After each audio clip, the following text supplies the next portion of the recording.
Spit It, The Strange Tale of Depsey the Rabbit. Chapter 4, The Poker Game. The cartoonist's rest had been Chuck's idea, naturally. Come on, Depsey. You've been wound tighter than a pocket watch all week. One night of cards and laughs with the gang. What could be more relaxing? Relaxing. Depsey almost laughed at the word as he sat at the round table in the tavern's back room, 3 hours past his usual evening routine. There had been no letters for 2 weeks now. 2 blissful weeks when he'd started to believe that maybe, just maybe, the work was finally over. That the servants of the row job had found someone else to handle their requests. But the absence of letters didn't bring peace. It brought anxiety, because he knew how this worked. Sometimes months would pass without contact, lulling him into the dangerous belief that his debt was paid. Then the letters would start again. Sometimes 1 every few weeks, sometimes 3 in a single day when the cartoon world was getting too curious about the wrong things. The familiar weight of withdrawal pressed against his temples like a slowly tightening vice. But it was nothing compared to the weight of watching Chuck's animated face across the poker table. His best friend's enthusiasm, that infectious joy that made everyone around him feel lighter. It was exactly the kind of brightness that caught attention. The wrong kind of attention. "Ante up, gentlemen," called Scratch, a perpetually talkative cartoon cat whose whiskers twitched with excitement as he shuffled the deck. His orange tabby markings caught the lamplight as he dealt with the flourish of someone who'd been running friendly poker games since the cartoon world was young. Fresh deck, fresh chances, fresh stories to tell. The other players settled into their chairs with the comfortable ease of old friends gathering for a weekly tradition. Blinky, a nervous-looking cartoon mouse, arranged his chips in precise stacks, while constantly glancing toward the tavern's main door. Pip, a cheerful cartoon sparrow, hummed quietly to himself as he organized his hand with tiny wing fingers that seemed too delicate for card handling. And Chuck, of course, practically vibrating with his usual enthusiasm despite the late hour. His yellow surface gleamed under the lamplight as he counted out chips with the concentrated intensity of someone who found even simple math delightfully engaging. 5 card stud tonight, boys, Scratch announced, his tail swishing as he dealt the first round. Nothing wild, nothing fancy, just good honest poker between good honest cartoons. Good honest cartoons. The phrase twisted in Depsey's mind as he picked up his cards with trembling hands. 2 pairs, 8s and 5s. 20 years ago he'd been a good honest cartoon too. Before he did what he did to Mr. Muffins. At first, he didn't think he could live with himself after he did what he did to Muffins, and then protective ink had appeared in his dressing room the next day, along with a note explaining that his cooperation would be rewarded with safety from the creatures that dwelt beyond the rift's edge. That was 20 years ago, and the letters kept coming one after another. "Remember when poker used to be just about the cards?" Depsey said, his voice carrying more desperation than nostalgia. Before the politics, before the work. "Oh, those were the days," Pip chirped agreeably, discarding 2 cards.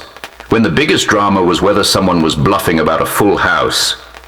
Chuck mentioned something about the studio, about today's rehearsal, but Depsey's mind was already spiraling backward through decades of carefully hidden guilt. "Stop talking about the studio, Chuck. Please. Cartoons who ask too many questions about studio business end up in my letters."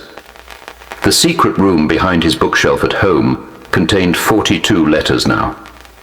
He'd counted them last week during one of his increasingly frequent inventory sessions. 42 requests spanning 20 years, written in that same careful script, and signed with those 4 words that had become the rhythm of his nightmares: servants of the row job. Some years there were only 2 or 3 letters. During one blessed 8-month period, he'd received none at all, and had started to believe that maybe his debt was finally paid. Then 6 letters had arrived in 10 days, and he'd realized that periods of silence weren't mercy. They were the calm before particularly busy storms. "Speaking of complications," Chuck said, studying his replacement cards with a slight frown, "I keep thinking about what we saw at rehearsal today. That investor fellow, Mr. Mystery, and Dr. Dingle Green. They were kind of creepy, and did you notice how well they seemed to know each other?" Depsey's stomach dropped, but he maintained his smile through sheer force of will. "People in the entertainment business get kind of extravagant and tend to network, Chuck. It's probably nothing unusual." "But it wasn't just networking," Chuck persisted, his natural curiosity fully engaged. "They talked like they'd worked together before, like they had some kind of ongoing arrangement." "Your bet, Depsey," Scratch prompted gently. "My bet." Depsey stared at his cards without really seeing them. His bet had been placed 20 years ago, when he'd led a trusting friend to the rift's edge and watched him fall into the swirling lights below. Every letter since then had been collecting on that original wager. He tossed chips into the pot, his hands shaking not from withdrawal now, but from the memory of Chuck's voice earlier today, asking innocent questions about studio operations and enhanced performers and mysterious investors. The same kind of questions that filled his letters home. "Dr. Buttons asks too many questions about missing performers. Arrange an accident during his medical examination. Professor Inkwell's research into rift phenomena is becoming problematic. Take him specimen hunting near the edge. Miss Melody has been investigating enhancement procedures. Perhaps she would enjoy a solo hiking trip." All signed the same way, all requesting the same solution, all requiring Depsey to leverage the trust and friendship that his protective ink allowed him to maintain despite decades of systematic betrayal. "But seriously," Chuck continued, undeterred by Depsey's attempts at nostalgia, "did you see the way that weird doctor, Dr. Dinglegreen, looked at Mr. Mystery? Like he was reporting to him? And the way Mr. Mystery seemed to guide enhanced performer stuff?" Blinky's mouse ears flicked nervously. "You think they're business partners or something?"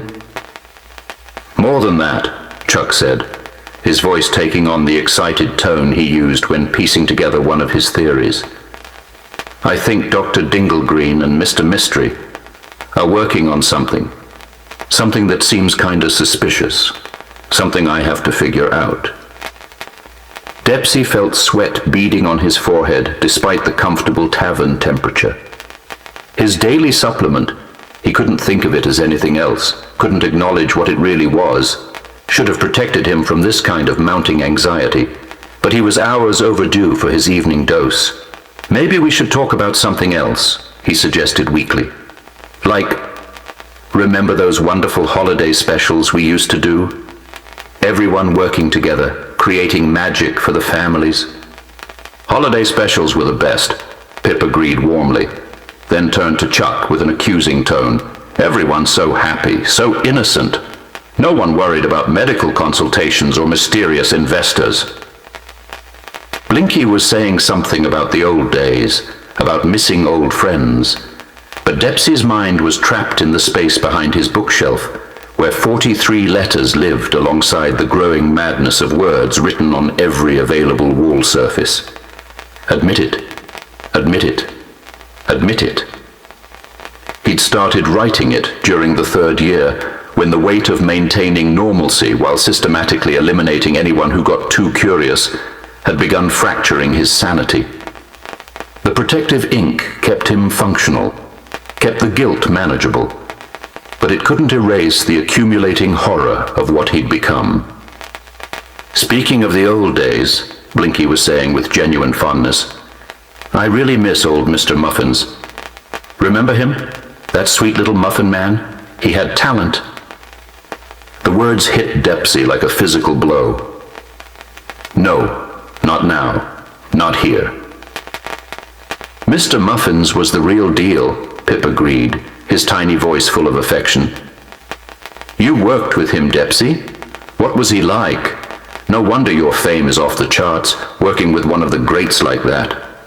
Real talent, Depsey said flatly, trying to change the subject, but his mind was full of thoughts.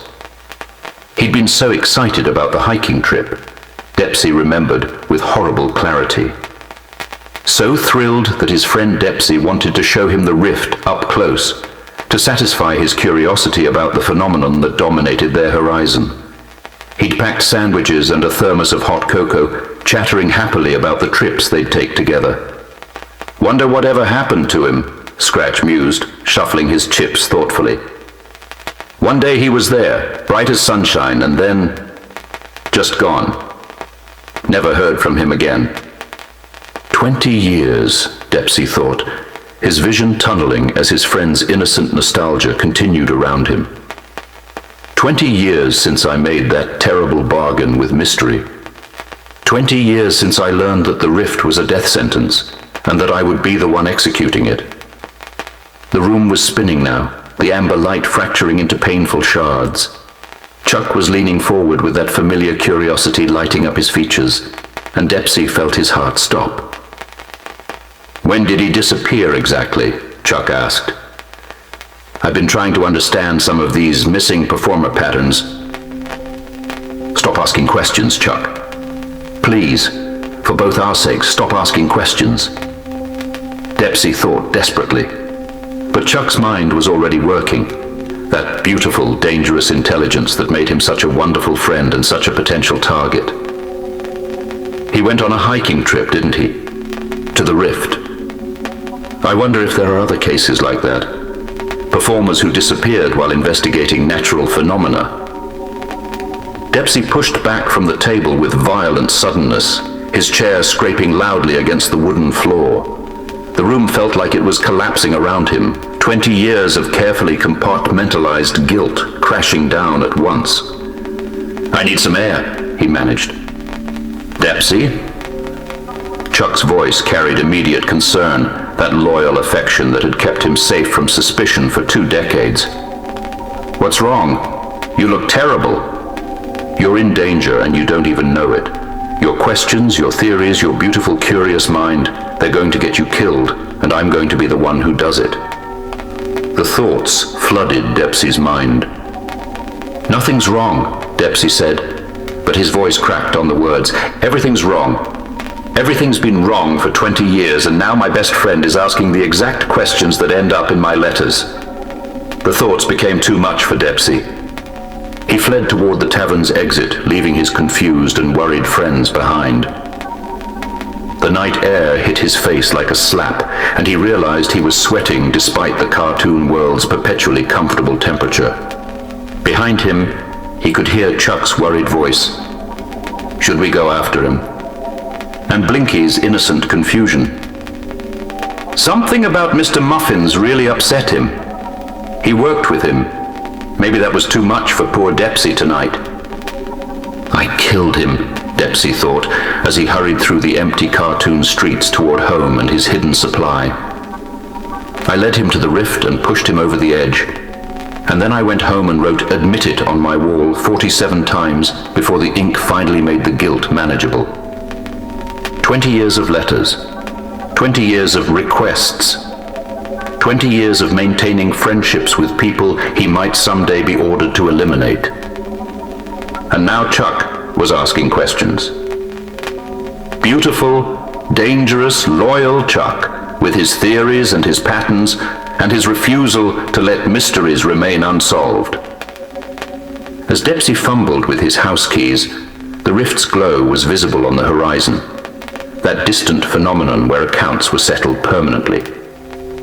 Somewhere in his secret room, 42 letters waited in their careful chronological order, each one signed with those 4 words that had become the rhythm of his nightmares.